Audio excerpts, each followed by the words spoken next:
Dice San Juan, a ver, sí, ahí está. Dice San Juan que llegó una mujer samaritana a sacar agua. Viene a alterar ese descanso de Jesús. Estaba ahí Jesús tranqui, digamos, esperando, aunque él sabía lo que iba a pasar. Y entonces llega esta mujer, ella absolutamente ignorante de qué era lo que iba a suceder, de con quién se iba a encontrar, y llega para hacer lo que hacía de modo habitual: va al pozo a buscar agua. Necesitaba agua para beber, agua para cocinar, agua para lavar, y estaba ahí en el pozo.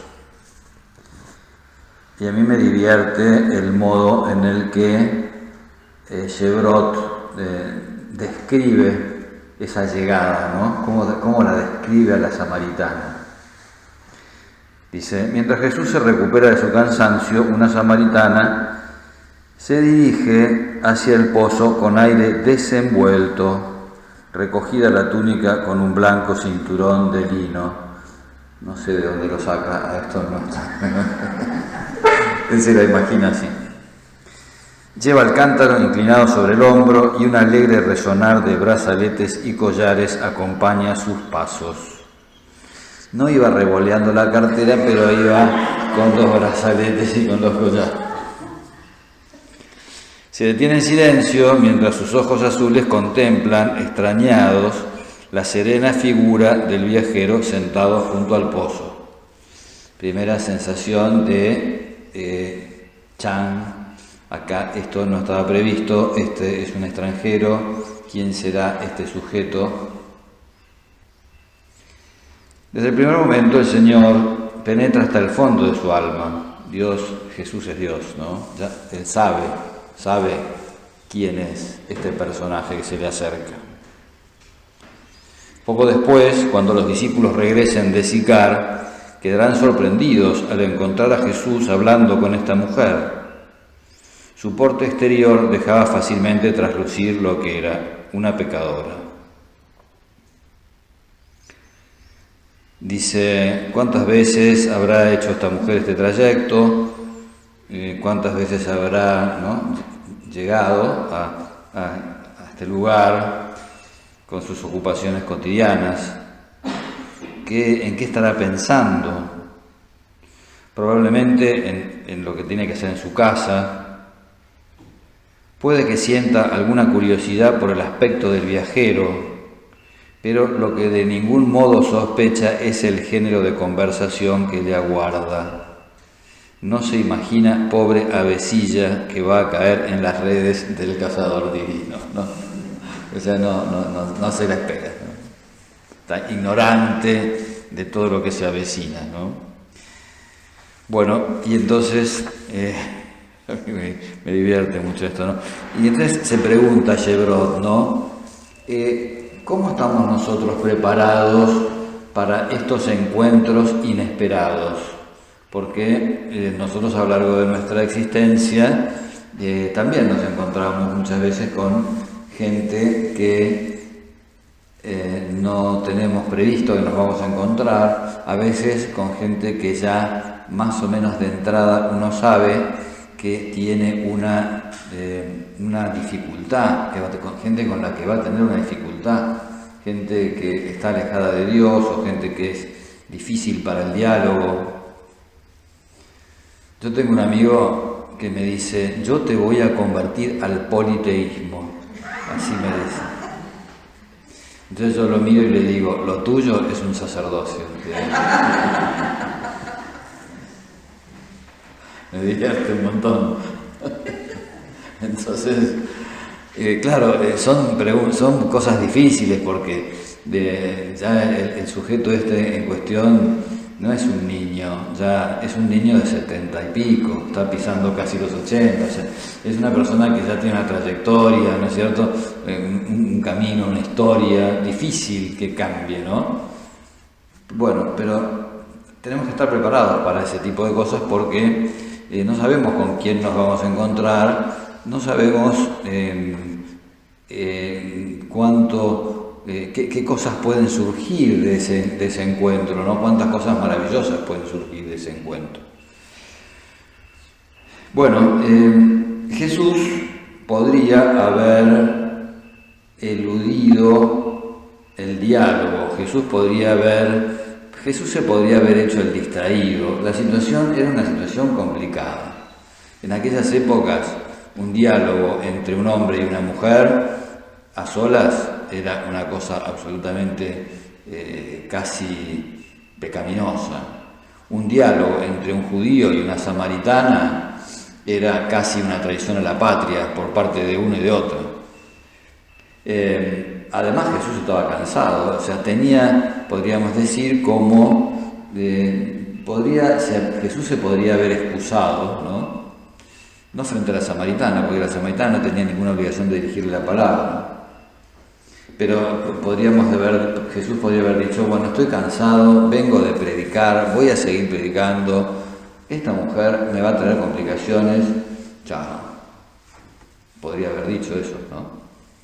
Bueno, no, Jesús no lo hace.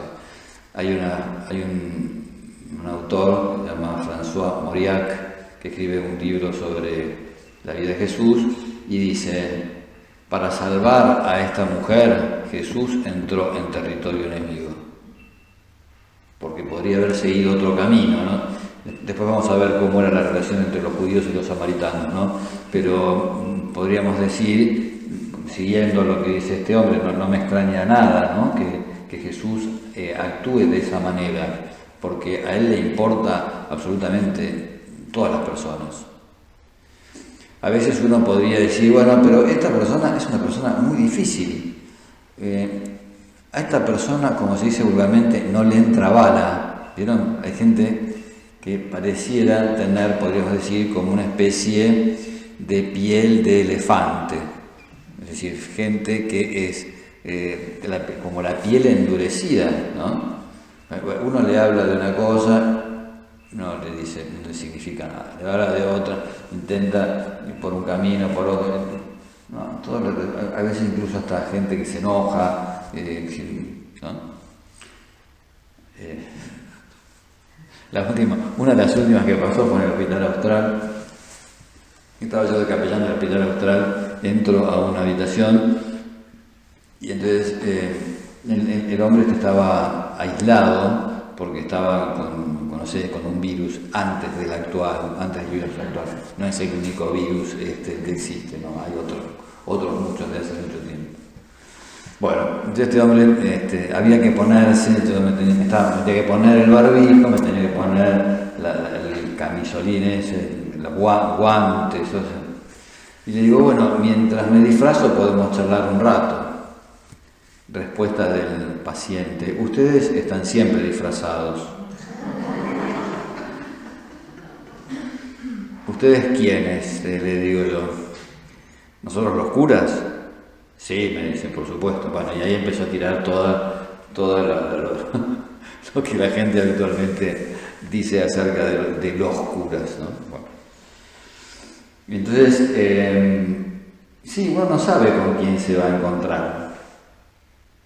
Yo no les voy a contar el diálogo que tuvimos porque no es un diálogo apropiado para digamos, se podría, ¿no? Pero es difícil que yo les cuente el diálogo tal como sucedió, porque fue una conversación entre varones. Entonces, no está bueno que yo se los cuente a ustedes. Pero bueno, uno no sabe con quién se va a encontrar, ¿no? No sabe con quién se va a encontrar y no sabe qué es lo que va a resultar de esa conversación. El tipo atacó, pero yo contraataqué. Y después del contraataque el tipo se quedó sin palabras. Porque el contraataque fue más fuerte que el ataque. Entonces, a mí me divertía, ¿no? Me divertí un poco con este sujeto. No, salió bien esta, no siempre sale bien. Pero tenemos que, podríamos decir, como que ponernos a tiro de lo que las personas nos pueden llegar a objetar, o que lo que las personas nos pueden llegar a los obstáculos que nos pueden llegar a poner. Porque es el mismo Dios el que nos va metiendo en determinadas circunstancias y metiendo en determinadas ocasiones o ponernos delante de determinadas personas. Vieron que hay gente que lo que hace es poner barreras, ¿no? O sea, te vamos a hablar de las barreras. Lo que hace es poner, podríamos decir, como distancia, ¿no? Cubrirse de algún modo de posibles dificultades o de posibles problemas. Bueno, Jesús no hace eso. Jesús, por el contrario, pone la cara, pone la cabeza, se arriesga, ¿no? Asume riesgos. Vieron que el Papa Francisco nos habla mucho de la iglesia en salida. Le gusta mucho esa expresión al Papa, ¿no? ¿Por qué habla de la iglesia en salida? Porque a veces uno puede tener la tentación de dedicarse simplemente a las ovejas buenas, mansas, obedientes, a las que todo le viene bien, que todo te dicen que sí, ¿no? O sea, y es podríamos decir, como es el público más fácil, o sea. Pero bueno, claro que el Papa nos dice, nosotros no podemos, la Iglesia no puede conformarse simplemente con administrar lo que ella tiene, no puede conformarse con algunas personas buenas que ya están adentro del redil, ¿no? Jesús dice, tengo otras ovejas a las que yo también. Es necesario que salgamos a predicar a otros pueblos, es necesario que el mensaje llegue a más gente. Y entonces nosotros de a poquito tenemos que ir ampliando ese radio de acción. Y entonces, bueno, cada uno de nosotros sabrá dentro de su vida por dónde ir, podríamos ir como ampliando ese radio de acción, ¿no? Yo la veo acá a Rita, que me invitó a su programa el otro día, no sé si lo saben. Bueno, uno se encuentra a veces en situaciones en las cuales puede llegar a un poco más de gente, ¿no es cierto? Pero una cosa es lo que uno planea o las cosas que a uno le proponen, y otra cosa es lo que le va sucediendo a uno a medida que la vida se va desarrollando, ¿no? Entonces, bueno, tenemos que estar como preparados para esos encuentros que son fortuitos o que no sabemos cómo se van a desenvolver.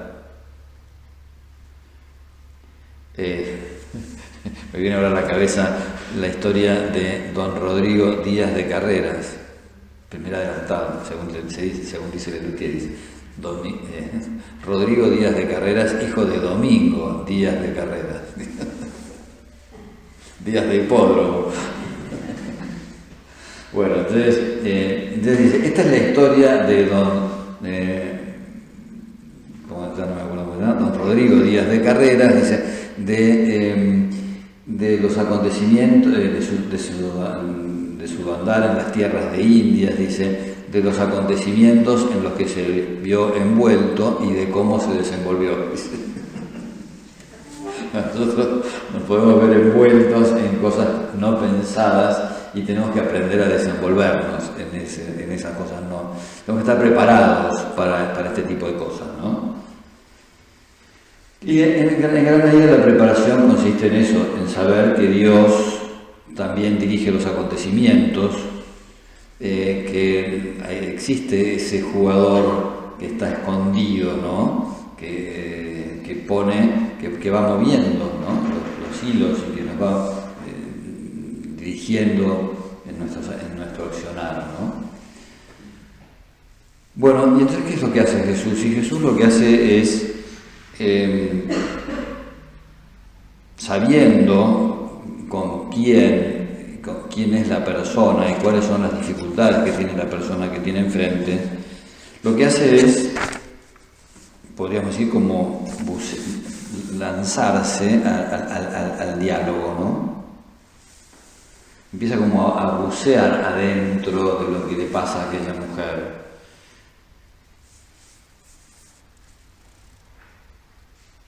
ella no tenía ninguna intención de hablar de las cosas de Dios.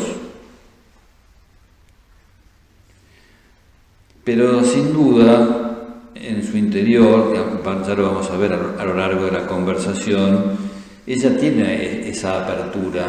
De a poco se va abriendo, de a poco el Señor va consiguiendo que ese diálogo, que al principio es una cosa tirante, después vaya enganchando por caminos que son mucho más transitables, ¿no? Y entonces, y ella pasa de la falta de respeto al comienzo, va pasando al interés, ¿no? Se da cuenta de que la persona que tiene enfrente no es una persona común y de que puede darle mucho, de que puede enriquecerse, ¿no? De a poco lo va descubriendo. Está bueno no detenernos frente a lo que podríamos decir que pueden ser como prejuicios, ¿no? El prejuicio de que esta persona no entiende, el prejuicio de que esta persona está cómoda y asentada en su manera de actuar. ¿Quién sabe lo que puede pasar en la conciencia de un incrédulo o de un pecador, por muy instalados que parezcan en su género de vida? Qué poco conoce la naturaleza el que supone que un pecador endurecido no sufre a causa de su estado. En medio de sus recaídas ha tenido que sentirse muchas veces lleno de hastío y lógicamente con deseos, sino de recuperarse del todo, al menos de salir de su habitual miseria. Me viene ahora a la cabeza Alcohólicos Anónimos. Bueno, ustedes perdonen porque yo paso de un tema al otro, voy saltando, así como, no sé, como los monos de una rama a la otra. Perdónenme, pero ¿por qué se me viene ahora a la cabeza Alcohólicos Anónimos? Porque en Alcohólicos Anónimos había un principio que decía lo siguiente: el único requisito para participar de Alcohólicos Anónimos es el deseo sincero de abandonar el alcohol. Al poco tiempo apareció borrada la palabra sincero, porque ningún alcohólico tiene el deseo sincero de abandonar el alcohol. O sea, vos sinceramente querés abandonar el alcohol, sinceramente no. Es decir, ¿quiénes son los que llegan a Alcohólicos Anónimos? Son aquellos que han visto que ya no pueden gobernar su vida. Cuando vieron que ya no pueden gobernar su vida, no es que tienen el deseo sincero de abandonar el alcohol, no, lo que tienen es las ganas de salir del caos en el que su vida se encuentra. Si eso tiene el costo de abandonar el alcohol, vamos a ver si estamos de acuerdo a negociar o no. O sea, no es el deseo sincero. Bueno, claro, nosotros de entrada no nos vamos a encontrar quizás con esa persona que dice: sí, mi vida es todo un desastre, sí, estoy absolutamente dispuesto a abandonar todos mis vicios. No nos vamos a encontrar con eso. Nos vamos a encontrar probablemente con una persona que está herida, con una persona que está triste, con una persona que tiene su vida vacía, que está buscando algo que no sabe qué es, que sigue todavía negando a Dios o rebelándose contra Dios. Nos vamos a encontrar con gente así, ¿no? Otra vez me pasó también en el hospital, una señora que estaba llorando, pobre. Me acerqué y tenía el hijo internado, estaba en terapia intensiva, había tenido un accidente. Ella no tenía fe, el hijo tampoco tenía fe, ella estaba rebelada con Dios, contra Dios. Yo intenté contarle algunas cosas y acercarme, y después de un rato largo de conversación, como de media hora, me dice: mira, la verdad que las cosas que me decís no me ayudan mucho. Bueno, ok. Estas cosas suceden, hay que estar preparado para que, y si uno no está preparado, los palos te terminan, entrenando para, ¿no? Pero bueno, tenemos que también estar dispuestos a que nos digan que no quieren seguir escuchando lo que les decimos, o que les aburre, o que no les resuelve. También hay que seguir, ¿no? Me acuerdo que en aquel momento, claro, como yo estaba durante todo el mes, y el chico estuvo durante todo el mes, la madre también estuvo durante todo el mes. Entonces, bueno, a lo largo del mes la cosa fue mejorando. El chico terminó saliendo adelante, era muy divertido porque aunque ella no tenía fe, la novia de su hijo sí tenía fe. Entonces yo pasaba por terapia y entonces la novia estaba cuidando a su novio y yo pasaba y ella me decía, como dicen, tómatelas, el horno no está para vosotros, o de vez en cuando, ¿no? Venía y decía, bueno, más o menos, ¿no? Bueno, pasa de todo en la vida, pero lo que es interesante es que, bueno, que nosotros nos pongamos a tiro porque podemos en esa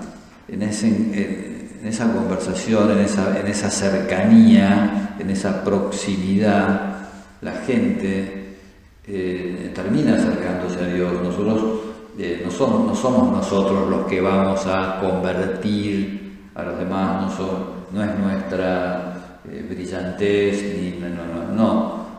Pero es cierto que el Señor quiere actuar a través nuestro. Es cierto que la gracia necesita, podríamos decir, como un soporte. Ahora miren que se habla de soporte, ¿no? El soporte es el Zoom, el Meet, el no sé cuánto, el soporte es el tecnológico. Bueno, nosotros somos como el soporte para que la gracia actúe. Somos el formato a través del cual actúa la gracia, ¿no?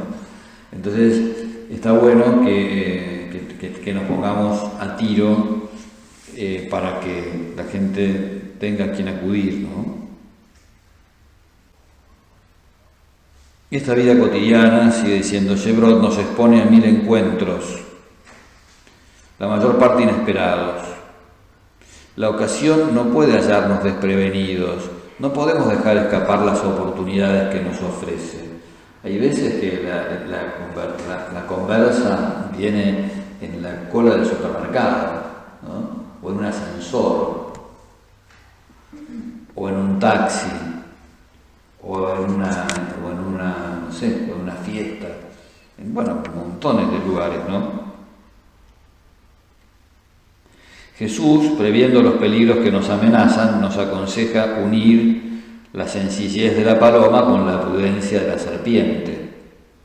Es decir, bueno, está bien, tenemos que estar preparados. Existe una preparación remota, digamos, para poder estar en condiciones de afrontar estas posibilidades, estos encuentros, ¿no?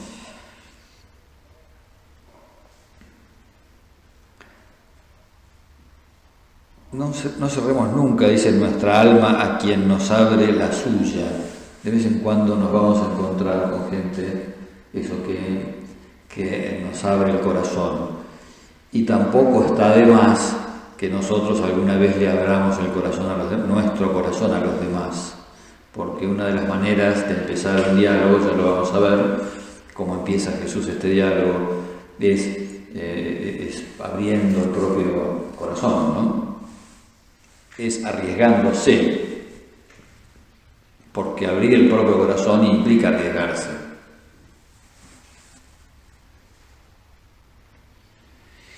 Y habla entonces este libro de lo que son estos encuentros fortuitos con las personas que a veces tenemos, podríamos decir, como una empatía, ¿no? Aunque a veces después no los volvamos a ver. Nada se pierde en este mundo, ¿no?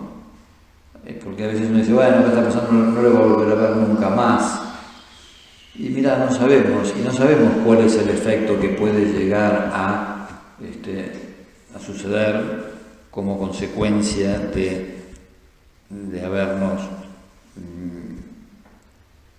puesto en contacto con ellos, ¿no? Y con aquellos que la providencia deja mayor tiempo cerca de nosotros, no evitemos los intercambios espirituales.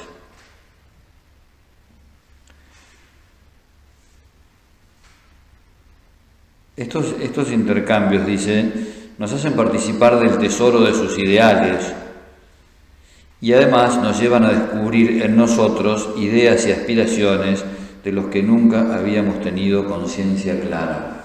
¿Cuántas veces ponernos en contacto con los demás nos lleva a replantearnos cosas, nos lleva a pensar de nuevo las cosas que ya habíamos pensado? Por ahí teníamos una respuesta para nosotros, pero ya la respuesta que tenemos para nosotros no le alcanza a él, entonces tenemos que buscar respuestas nuevas, ¿no? Y muchas veces terminamos creciendo, ¿no?, en ese diálogo, o porque asumimos las cosas que ellos nos proporcionan, o nos enriquecen con sus virtudes, o nos hacen crecer, ¿no es cierto?, con ese diálogo, con ese ir compartiendo, ¿no?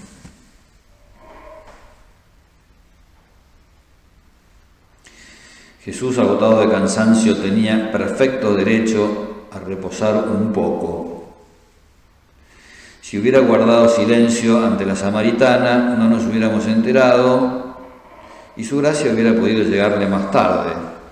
A lo mejor Jesús, de otra manera, Dios siempre tiene recursos para llegar a las personas, ¿no?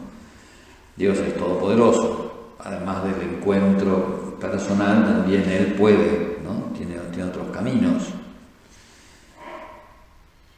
Pero el Salvador no deja escapar la ocasión y nosotros también tenemos que aprovechar esas ocasiones, ¿no? Me viene a la cabeza el dicho de creo que era un andaluz, que le decía al Señor: Señor, no te pido que me des, sino que me pongas donde haya, decía. Y a veces nosotros, sí, eso, queremos hablar de las cosas de Dios, o queremos le voy a hablar a fulanito de tal, y no está pensando a quién le va a hablar de Dios, ¿no es cierto? Y por ahí el Señor nos manda a alguien impensado, ¿no?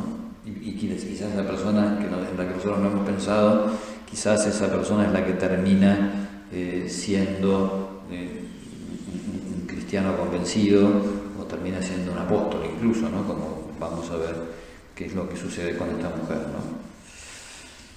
Pidámosle entonces eso al Señor, que nos ayude a estar a tiro, que nos ayude a animarnos a estos encuentros, aunque sean así imprevistos, ¿no? Porque Él es capaz de sacar de todos estos encuentros cosas maravillosas, ¿no? Para las personas con las que nos encontramos y también para nosotros mismos.